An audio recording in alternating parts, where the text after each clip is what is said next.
Mapagpalang araw pala sa ating mga manonood. Ngayon ituturo ko kayo kung paano gumawa ng isang masarap at malinis na homemade na daing na isda. Unang-una, kailangan lang natin ng ating dinigdig na bawang, dinigdig na paminta, asin, at siling pula. Optional lamang naman ito at hindi rin mawala ang ating suka at ang ating maliliit na dinaing na isda. Uno lang natin gagawin ay paghahalo-haluin lang natin yung ating mga ingredients at unahin natin itong ating suka. Ayan, pagkasali niyan lahat, isusunod na natin itong mga ibang ingredients tulad ng asin, bawang, paminta, sili. Ayan po, pwede natin siyang pagsamasamahin natin. I-combine lang natin dyan sa ating sukang nilagay sa ating lalagyan. Ang susunod natin gagawin maaari natin itong haluin yung mga ingredients para mas lumasa siya, lalo yung asin natin, di ba? Halu-haluin lang natin hanggang sa ma-dissolve siya.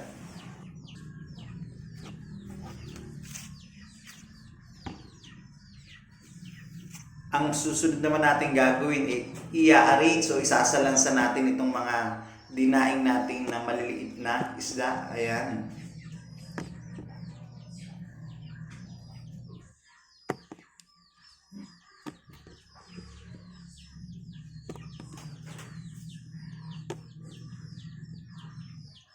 Pagkatapos naman natin ma-layer itong ating dinaing na isda, katulad ng nasa video na ito, pwede natin siyang lagyan na ng ating ginawang pambabad.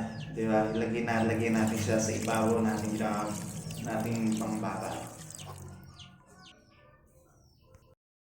Pagkatapos siyang mababad overnight, maaari na natin itong ibilad. Kaya pwede isasalansan na din natin siya sa ating mahiwagang bilao. Pagkatapos natin isalansan itong ating binabad na maliliit na isda, pwede natin itong ibilad direct sa sunlight.